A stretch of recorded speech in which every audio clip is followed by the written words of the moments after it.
ఏపీలో వైసీపీలో ఇన్ఛార్జీల జాబితాల ప్రకటనలతో నేతలకు ఆందోళన చెందుతున్నారు.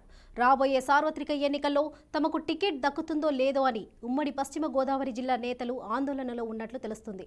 ఇప్పటికే జిల్లాలోని 4 నియోజకవర్గాల్లో అభ్యర్థులను మార్చడంతో సిట్టింగులకు తమ సీటు పదిలంగా ఉందో లేదో తెలియక గందరగోళ పరిస్థితిలో ఉన్నారు.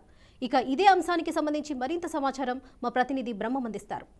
మరికొద్ది రోజుల్లో సార్వత్రిక ఎన్నికలు వస్తున్నటువంటి నేపథ్యంలో ఇటు ఆంధ్రప్రదేశ్లో ఉన్నటువంటి వైఎస్ఆర్సీపీ పార్టీ నేతల్లో అయితే గుండెల్లో రైలు పరిగెడుతుందని చెప్పవచ్చు. ఏదైతే ఒకటో జాబితా, రెండో జాబితా, అలాగే 5 జాబితాలు అయితే ఇప్పటికే ప్రకటించినటువంటి నేపథ్యంలో ఇటు ఉమ్మడి పశ్చిమ గోదావరి జిల్లాలో ఉన్నటువంటి వైసీపీ నేతలకి సంబంధించి వారికి సిట్టింగ్లో ఉన్నటువంటి ఎవరైతే అభ్యర్థులు ఉన్నారో ఆ సిట్టింగ్ ఎమ్మెల్యేలకి, అదేవిధంగా ఆశావాదులకి టికెట్ దక్కుతుందా లేదా అన్న దాంట్లో గందరగోళం పరిస్థితి ఏర్పడింది. ఏదైతే మూడో జాబితాలో మంత్రి బొత్స సత్యనారాయణ ఇచ్చినటువంటి మూడో జాబితా ఏదైతే ఉందో ఆ మూడో జాబితాలో ఏదైతే చింతలపూడి ఎస్సీ నియోజకవర్గం సంబంధించి అభ్యర్థిని మార్చడం, అదేవిధంగా కొత్త అభ్యర్థిని పెట్టడం జరిగింది. అదేవిధంగా ఏదైతే ఎస్టీ నియోజకవర్గం అయినటువంటి పోలవరం నియోజకవర్గానికి సంబంధించి సిట్టింగ్ ఎమ్మెల్యేగా ఉన్నటువంటి అభ్యర్థిని మార్చి అదే స్థానంలో కొత్త అభ్యర్థికి ఇవ్వడం, ఇది మూడో జాబితా. అయితే నాలుగో జాబితా చూసుకున్నట్లయితే ఏదైతే కొవ్వూరు నియోజకవర్గం సిట్టింగ్ ఎమ్మెల్యేగా ఉన్నటువంటి తానేటి వనిత హోమ్ మినిస్టర్గా కూడా చేస్తున్నారు. ఆవిడ ప్లేస్లో తలారి వెంకటరావును మార్చడం జరిగింది. తలారి వెంకటరావు ఏదైతే ప్రాతినిధ్యం వహిస్తున్నటువంటి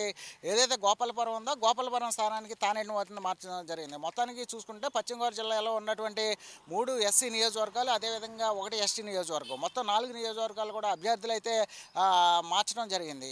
మొత్తానికి చూసుకుంటే ఏదైతే ఉమ్మడి పశ్చిమ గోదావరి జిల్లా వ్యాప్తంగా కూడా 15 నియోజకవర్గాల్లో సుమారుగా ఇప్పటికే 4 నియోజకవర్గాలు మార్చారు. మిగిలినటువంటి ఏదైతే 11 నియోజకవర్గాలు ఉన్నాయో 11 నియోజకవర్గాలు ఉన్నటువంటి అభ్యర్థులు సంబంధించి సిట్టింగ్ ఎమ్మెల్యేలు కావచ్చు, లేకపోతే ఆశావాదులు కావచ్చు, మొత్తానికి అందరిలో కూడా ఒక టెన్షన్ వాతావరణం అయితే ఏర్పడటం జరిగింది. అందరూ కూడా ఎవరైతే 11 మంది నియోజకవర్గాలకు సంబంధించినటువంటి అభ్యర్థులు కావచ్చు, లేకపోతే ఆశావాదులు కావచ్చు, ఇప్పటికే తాడేపల్లి దగ్గరకు ప్రదక్షిణలు చేస్తున్నటువంటి పరిస్థితి ఉంది. మరొక కొద్ది రోజుల్లో వస్తున్నటువంటి ఏదైతే 5వ జాబితా ఉందో ఆ జాబితాలో తమ పేరు ఉంటుందా లేదా అనేది కూడా వారందరూ కూడా టెన్షన్ ఫీల్ అవుతున్నటువంటి పరిస్థితి కూడా కనిపిస్తుంది. మొత్తానికి చూసుకుంటే ఏదైతే 1 నుంచి 4 జాబితాల్లో ఇప్పటికే నలుగురిని మార్చినటువంటి పరిస్థితి ఉంది.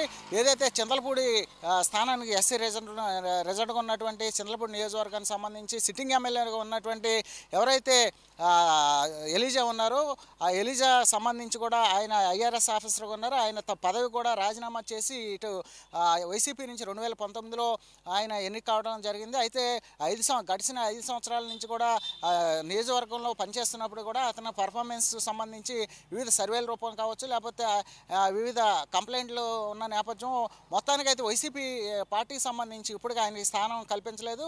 అదే చంద్రపూడికి సంబంధించి ఎవరైతే ఆర్టీఓగా పనిచేస్తున్నటువంటి విజయరాజును అక్కడ కన్వీనర్గా ప్రకటించడం జరిగింది.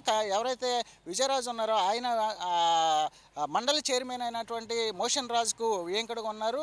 ఏదేమైనప్పుడు కూడా చూసుకున్నట్లయితే చింతలపూడి ఎస్సీ నియోజకవర్గానికి సంబంధించి అభ్యర్థిని అయితే స్పష్టంగా మార్చినట్టుగా కనిపిస్తుంది. మరో ఎస్టీ నియోజకవర్గానికి సంబంధించినటువంటి పోలవరం నియోజకవర్గానికి సంబంధించి 4 సార్లుగా ఎమ్మెల్యే గెలిచినటువంటి ఎవరైతే బాలరాజు ఉన్నారో ఆ బాలరాజు స్థానంలో సర్వేల ఆధారంగా అతను ఓటమి వస్తుంది అన్న భయంతోనే ఇటు వైసీపీ నేతలైతే అతను మార్చి అతని స్థానంలో భార్యకి రాజ్యలక్ష్మికి టికెట్ కన్వీనర్గా ఇవ్వటం, ఆవిడకి టికెట్ కేటాయించడం జరిగింది. అయితే ఏదైతే రాజ్యలక్ష్మి ఉన్నారో ఆవిడపై కూడా కొన్ని అభ్యంతరాలు అయితే ఇప్పటికే పెద్ద ఎత్తున వస్తున్నటువంటి పరిస్థితి.